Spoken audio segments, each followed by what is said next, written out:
Pada hari kiamat, Kristus datang untuk yang kedua kali dan langsung juga terjadi namanya pengadilan, yaitu yang disebut sebagai pengadilan terakhir. Inilah yang terjadi pada hari kiamat. Berarti antikristus itu tidak hanya satu, tapi satu plus, plus, plus, plus, plus, plus. Karena dikatakan seorang antikristus, lalu di kalimat selanjutnya, bangkit banyak antikristus. Orang sering membayangkan antikristus itu hanya satu. Tidak. Ayatnya ada loh. 1 Yohanes 2 ayat 18. Dalam nama Bapa dan Putra dan Roh Kudus. Amin. Saudara-saudari, saya adalah Romo Bayu atau Pastor Bayu. Saya seorang imam diosesan di Keuskupan Bandung, Jawa Barat. Dan sekarang saya mau bicara mengenai firman Tuhan yang terkait dengan parusia dan antikristus. Mari kita bersama-sama menikmati firman Tuhan, mengunyah firman Tuhan sehingga menjadi bagian dari tubuh rohani kita, sehingga menjadi benih yang baik, sehingga dapat berubah dalam kehidupan yang nyata, sehingga iman kita bertumbuh karena firman Tuhan. Parusia adalah kedatangan Kristus yang kedua. Benarkah Kristus akan kembali? Ini pertanyaan. Benarkah Kristus akan datang kembali untuk yang kedua? Pada saat hari Natal 2000 tahun yang lalu, Sang Kristus Tuhan kita sudah pernah datang, saudara-saudari. Dan akan datang untuk yang kedua kali. Tapi benarkah? Kalau menurut iman Katolik itu benar. Itu disimpulkan dari credo. Credo yaitu aku percaya. Dalam bunyi bahasa Latin, credo, passus et sepultus est, dan seterusnya, langsung ada bagian yang cetak kuning kalau Anda bisa lihat dalam layar, venturus est cum gloria. Nah ini bahasa Latin, venturus est cum gloria. Terjemahannya kita sudah tahu sebenarnya. Kalau kita buka dalam terjemahan bahasa Indonesia, aku percaya akan Allah dan seterusnya. Kemudian ada perkataan, ia akan kembali dengan mulia. Ini adalah credo atau syahadat Nikea Konstantinopel atau syahadat yang panjang, saudara-saudari. Dikatakan Kristus akan kembali dengan mulia. Jadi kembalinya dengan mulia. Ini berbeda dengan kedatangan yang pertama. Kedatangan yang pertama, Yesus Kristus datang dengan sederhana. Hari Natal ya, lahir sebagai bayi yang sederhana di tempat yang sangat sederhana, tapi berbeda dengan kedatangan yang kedua, Sang Kristus Tuhan kita datang dengan mulia. Itu ditetapkan atau kita ungkapkan dalam syahadat kita. Begitu juga dalam Mysterium Fidei. Mysterium Fidei itu anamnesis kalau kita sedang mengadakan misa. Salah satu dalam anamnesis itu berbunyi Kristus telah wafat, Kristus telah bangkit, Kristus akan kembali. Ini iman kita. Ada nyanyiannya. Kristus telah wafat, Kristus telah bangkit, Kristus akan kembali. Nah itu dalam misa kita menyatakan bahwa Kristus telah wafat, kita akui betul. Kristus bangkit, kita juga mengakui dalam iman.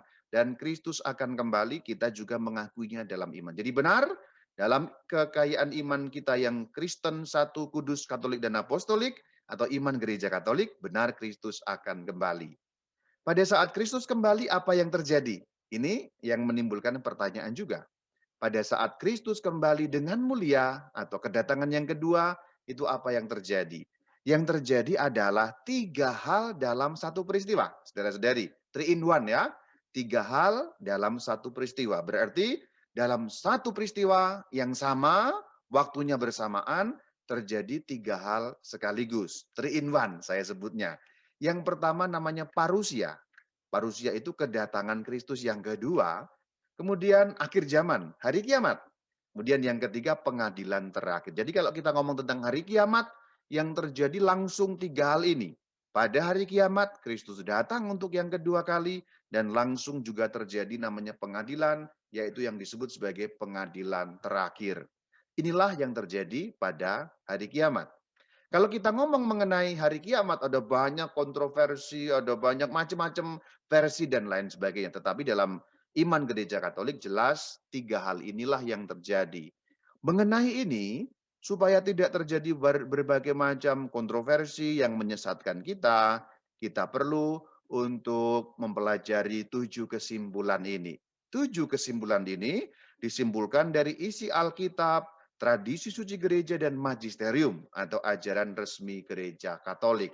Kesimpulan pertama, kedatangan Kristus dalam kemuliaan pasti terjadi. Jadi unsurnya kepastian. Jadi pasti terjadi. Kesimpulan yang kedua, mengulangi pernyataan tadi, kedatangan Kristus itu sama dengan hari kiamat, sama dengan pengadilan terakhir. Namun yang ketiga, itu nyambung dengan yang pertama, pasti tetapi kita tidak tahu waktunya, saudara-saudari. Pasti, tapi kita tidak tahu waktunya. Dan yang keempat, akan dialami oleh semua orang. Jadi bukan secara rahasia, juga bukan hanya untuk orang Kristen atau hanya untuk orang Katolik, tidak. Tapi semua manusia. Seluruh orang mengalami kedatangan Kristus yang kedua. Ini beda dengan kedatangan yang pertama. Kalau kedatangan pertama itu hanya beberapa orang yang mengalami dan tahu. Tapi ini semua orang. Kemudian yang kelima, bangsa Israel akan percaya Yesus sebagai Mesias. Karena pada kedatangan yang pertama, belum seluruh bangsa Israel percaya. Selanjutnya yang keenam, sebelum kedatangan Kristus, gereja mengalami ujian yang cukup berat. Yang terakhir, kita harus berjaga-jaga seperti firman Sang Kristus, bukan untuk sibuk menghitung-hitung. Atau dalam tanda petik, itu ngitung. Ya, kita nggak boleh sibuk ngitung. Karena apa? Ada banyak kontroversi, ada banyak ajaran yang sibuk menghitung. Itu dalam berbagai macam sekte, itu ada banyak hitung-hitungan seperti itu. Sekte akhir zaman, sekte hari kiamat, yang akan nanti tanggal sekian, hari sekian, tanggal sekian, tahun sekian. Ada banyak sudah menghitung-hitung seperti itu. Dan itu salah dalam arti memang kita tidak tahu waktunya, nyambung dengan yang nomor tiga. Kita nggak boleh ngitung-ngitung dan itu bukan iman Katolik. Maka kalau ada yang ngitung, menetapkan tanggal seperti itu, pasti itu bukan ajaran yang benar. Justru karena Alkitab katakan kita tidak tahu waktunya.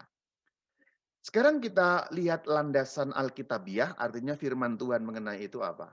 Ini langsung kelihatan. Dalam Matius 25:31, apabila anak manusia berarti Yesus Tuhan kita, datang dalam kemuliaannya, perhatikan, datang dalam kemuliaannya. Dan semua malaikat bersama-sama dengan dia. Semua malaikat bersama dengan dia. Ia akan bersemayam di atas tahta kemuliaan. Jadi betapa mulianya pada saat nanti datang. Kemudian yang kedua, ayat 32, ia akan memisahkan seorang daripada seorang seperti kambing memisahkan domba. Seperti gembala memisahkan domba dari kambing. Ini pengadilan, maka dipisahkan. Kemudian yang terakhir, ayat 46, ada siksaan kekal untuk untuk kambing-kambing, orang-orang jahat, tapi orang benar masuk dalam hidup yang kekal. Ini hari kiamat. Hari kiamat berarti semua jelas, yang jahat akan tersiksa kekal di neraka, yang benar sesuai firman Tuhan akan hidup kekal. Ini sekaligus menegaskan tiga hal tadi itu 3 in 1. Datang dalam kemuliaan, pengadilan terakhir, dan hidup dalam kehidupan yang kekal. Ini ayat dalam Matius 24:30 ini menegaskan bahwa semua orang mengalami. Tadi kesimpulan saya tadi itu mengatakan semua orang mengalami. Lihat, pada waktu itu akan tampak tanda anak manusia di langit. Jadi akan tampak tandanya. Tandanya itu tanda apa? Tanda salib. Karena tandanya Yesus tanda salib. Dan lanjutannya perhatikan firman Tuhan katakan, semua bangsa di bumi akan melihat anak manusia itu datang. Perhatikan. Berarti bukan kedatangan tersembunyi, maka kalau ada yang mengajarkan bahwa Kristus akan datang secara tersembunyi, pasti keliru. Karena tidak sesuai dengan kebenaran firman Tuhan yang mengatakan semua bangsa akan melihat anak manusia datang dengan kekuasaan dan kemuliaannya. Dikatakan ayat 30 dari Lukas 17, anak manusia menyatakan diri. Berarti memperlihatkan kepada semua manusia. Lalu kita lihat dalam Lukas 21:27, orang akan melihat, orang yang dimaksudkan orang seluruh dunia di sini. Lalu akhir zaman juga dijelaskan dalam Yohanes 6 ayat 40. Jadi akan hidup kekal karena akan dibangkitkan. Siapa yang dibangkitkan untuk hidup kekal? Kita yang setia kepada Sang Kristus. Dan Sang Kristus adalah hakim. Itu jelas di dalam Kisah Rasul 10 ayat 42. Ia di situ Yesus dan seterusnya menjadi hakim atas orang hidup dan orang mati. Itu juga penegasan dalam ayat 31. Ia akan menghakimi dunia.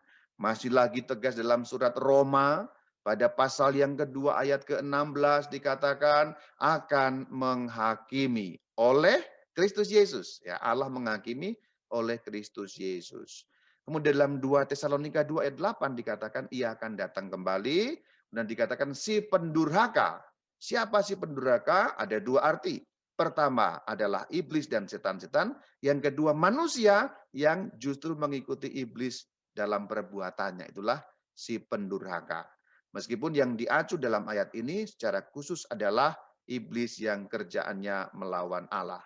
Penegasan mengenai ayat seperti ini ada banyak. 1 Timotius 6 ayat 14. Jadi ada banyak yang dapat kita lihat mengenai kedatangan Kristus yang rangkap 3 tadi, kedatangan Kristus, akhir zaman sekaligus pengadilan terakhir. Firman Tuhan sangat jelas mengenai itu. Bahwa semua orang akan melihat, Kristus akan datang, akan diadili untuk semua orang seluruh dunia, akan ada kehidupan kekal. Kedatangan Sang Kristus ya menyatakan kemuliaannya dalam 1 Petrus 4 ayat 13, dalam Yakobus 5 ayat 7 mengenai kedatangan Tuhan. Itu tadi landasan-landasan firman Tuhan yang begitu jelas. Jadi itu saya lihat dengan cepat, tapi terutama sebenarnya ayat yang sangat kunci untuk memahami, saya kembali ke sini, adalah Matius di dalam bab yang ke-25 ayat 31 dan seterusnya. Ini ayat kuncinya. Ayat yang lain itu ayat-ayat pendukung. Jadi Matius 25 ayat 31 yang mengatakan anak manusia datang dalam kemuliaan. Kemudian ayat 32 memisahkan domba dari kambing sebagai perlambang pengadilan terakhir. Dan yang kemudian ayat 46 menggambarkan akhir zaman, hari kiamat, ada siksaan kekal dan hidup kekal. Hidup kekal itu baru ada dalam akhirat, yaitu setelah akhir zaman, dunia ini berakhir. Ini ayat kuncinya. Gereja mengajarkan seperti ini dalam KGK 680. KGK itu apa? Katekismus Gereja Katolik. KGK adalah ajaran resmi gereja. Jadi kalau Anda pengen tahu ajaran gereja Katolik seperti apa persisnya, harus buka KGK. Jangan hanya dengar sana-sini, tapi buktikan langsung dalam KGK, itulah ajaran resmi gereja Katolik yang satu, kudus, dan apostolik. Kita lihat. Kristus Tuhan sekarang ini sudah memerintah melalui gereja, tetapi segala sesuatu di dunia ini belum ditaklukkan kepadanya. Kerajaan Kristus baru akan menang sesudah serangan terakhir kekuatan-kekuatan jahat. Berarti kekuatan-kekuatan jahat masih akan menyerang kita untuk terakhir kalinya yang nanti disebut sebagai antikristus. Lalu KGK 681 mengatakan hari pengadilan, pengadilan terakhir, hari kiamat.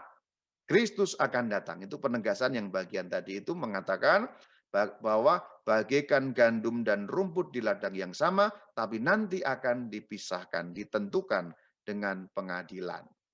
Kemudian dalam 682, masih lanjutannya, dikatakan Kristus yang dimuliakan akan menyingkapkan isi hati yang terdalam.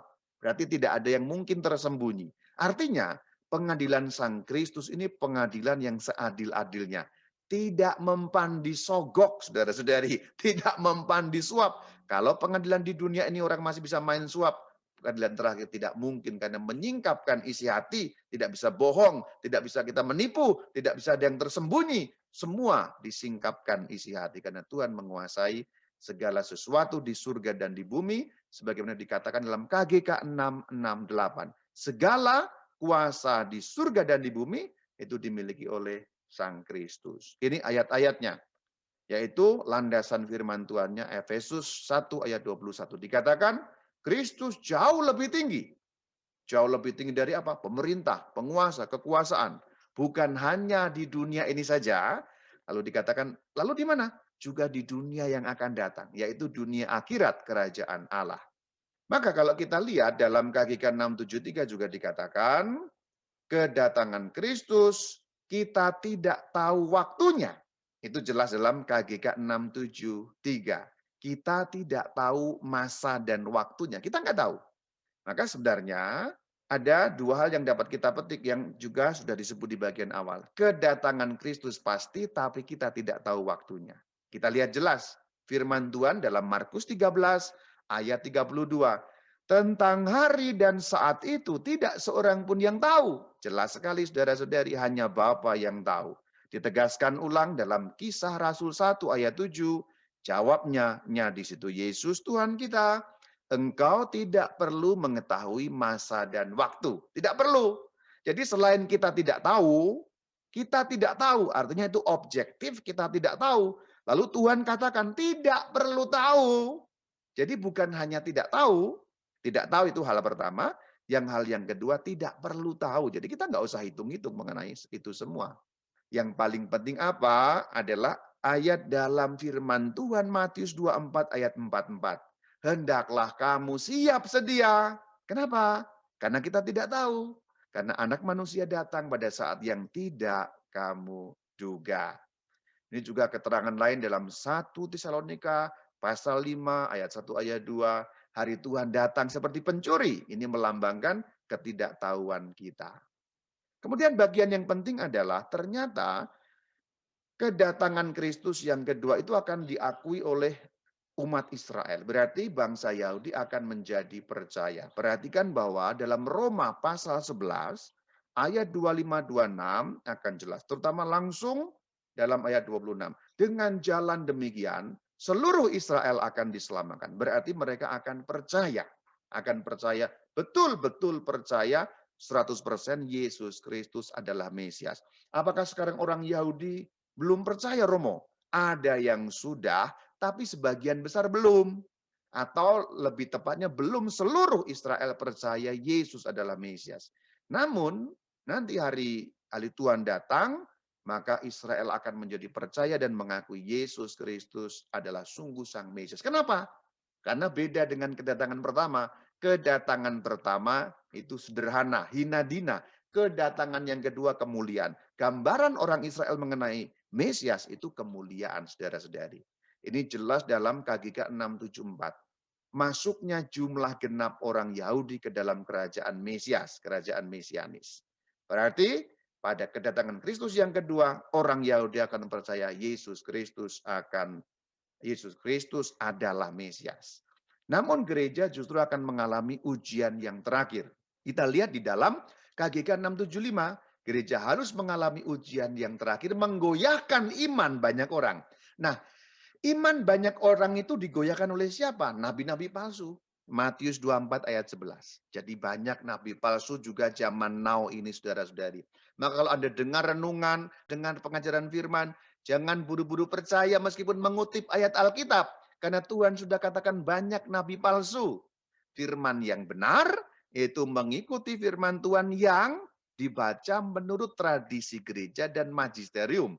Yaitu ajaran gereja Katolik, yaitu gereja yang sungguh-sungguh didirikan langsung asli oleh Sang Kristus. Hanya gereja Katolik itulah dasar kebenaran 100%. Karena hanya gereja Katolik yang didirikan langsung oleh Sang Kristus. Yang lain itu sekte, pecahan dari gereja Katolik dan didirikan oleh manusia yang melepaskan diri dari gereja Kristus yang benar. Apakah berarti ini kesombongan sebagai orang Katolik? Oh, bukan. Bukan kesombongan, tapi pengakuan di mana letaknya kebenaran. Bukan kesombongan. Kita nggak perlu sombong sebagai orang Katolik. Sekte-sekte silakan, tapi kita perlu pilih-pilih karena banyak nabi palsu akan muncul. Nabi palsu yang seperti apa? Yang keluar dari kebenaran. Kebenaran ada di mana? Di gereja Katolik. Kenapa? Karena gereja Katoliklah yang didirikan oleh Sang Kristus sejak zaman para rasul. Engkaulah Petrus, di atas batu karang ini aku akan mendirikan gerejaku. Ada dalam Injil Matius 16 ayat 17 sampai 19. Di situ Sang Kristus mendirikan gereja di atas dasar para rasul. Para rasul digantikan oleh para paus, pemimpin kita. Jadi itulah gereja asli yang didirikan. Tentu saja sekali lagi bukan untuk sombong kita orang Katolik, tapi sesungguhnya kita untuk tahu di mana letaknya kebenaran itu. Lalu nabi-nabi palsu itu akan membelokkan iman kita, membelokkan yang dengan yang namanya kebohongan religius. KGK 675, kebohongan religius yang paling buruk datang dari antikristus. Antikristus itu disebut nanti di dalam surat Yohanes yang pertama pasal 2 ayat 18. Perhatikan, anak-anakku, waktu ini adalah waktu yang terakhir seperti yang telah kamu dengar. Seorang antikristus akan datang. Sekarang telah bangkit banyak antikristus. Perhatikan bahwa antikristus itu ada dua, saudara-saudari, dua model atau dua hal. Perhatikan bahwa ada pembagian. Yang pertama seorang antikristus. Ini satu berarti. Antikristus yang maha-maha anti. Namun di bagian selanjutnya juga dikatakan banyak antikristus. Berarti antikristus itu tidak hanya satu, tapi satu plus plus, plus, plus, plus, plus. Karena dikatakan seorang antikristus, lalu di kalimat selanjutnya, bangkit banyak antikristus. Berarti antikristus itu tidak hanya satu. Satu memang yang paling besar pemimpinnya dan memang belum datang, kita belum nggak tahu itu yang mana. Tapi antikristus yang kecil-kecil anak pinaknya banyak. Seperti dikatakan dalam firman Tuhan, banyak antikristus. Ciri-cirinya apa? Ciri-cirinya menyangkal Yesus adalah Kristus. Menyangkal baik Bapa maupun Anak. Kemudian dikatakan banyak penyesat, itu ciri-cirinya. Karena dikatakan itu adalah si penyesat dan antikristus, yaitu yang tidak mengakui Yesus Kristus telah datang sebagai manusia. Jadi sebenarnya antikristus itu tidak mengakui Kristus yang datang sebagai manusia. Dan ciri-ciri yang lain dalam surat Yohanes mengatakan bahwa antikristus datang dari kalangan kita, yaitu sebenarnya antikristus itu anggota-anggota kita sendiri. Maksudnya apa? Ketika Anda tidak setia kepada firman Kristus, Anda nggak boleh bersinah, Anda menjadi antikristus. Yang golongan anak pinang tadi, karena ingat bahwa antikristus itu satu yang gede plus yang kecil-kecil. Anda bisa menjadi antikristus. Ketika Kristus ajarkan pengampunan Anda tidak mengampuni, Anda anti kepada pengajaran itu. Ketika Tuhan katakan jangan mencuri dan Anda korupsi, Anda anti kepada firman itu. Dan ingat, orang sering membayangkan antikristus itu hanya satu. Tidak. Ayatnya ada loh. 1 Yohanes 2 ayat 18. Seorang antikristus dan dikatakan banyak antikristus. Yang banyak itu berarti anak pinaknya. Bahkan Anda atau kita pun hati-hati karena gereja harus mengalami banyak ujian terakhir menggoyahkan iman banyak orang. Berarti kita pun dalam taraf tertentu bisa menjadi antikristus. Demikian saudara-saudari mengenai ajaran-ajaran Katolik terkait dengan banyak hal yaitu hari kiamat dan antikristus sebagai satu pelajaran singkat. Semoga kita dapat juga dihindarkan Tuhan dari goncangan iman. Dan kita dihindarkan Tuhan juga dan dengan usaha kita yang disempurnakan firman Tuhan, jangan sampai kita juga menjadi anti Kristus. Ingat sekali lagi bagian terakhir, semoga dapat menjadi rema bagi kita. Antikristus itu akan datang, tapi sekarang telah banyak antikristus. Perhatikan ayatnya. 1 Yohanes 2 ayat 18. Seorang antikristus akan datang. Ini nubuat berarti baru akan. Namun sekarang berarti di mana? Di antara kita. Di antara kita. Banyak antikristus. Itu tadi yang saya katakan. Semoga kita dijauhkan dan jangan sampai menjadi antikristus. Jadi kalau mau cari antikristus jangan kemana-mana. Anda bisa ngaca dan Anda bisa jadi antikristus. Orang lain seputar kita, anggota-anggota gereja kita sendiri juga sungguh dapat menjadi antikristus. Sekarang telah bangkit banyak antikristus. Demikian mengenai beberapa, semoga dapat menambahkan iman kita. Shalom Alaikum.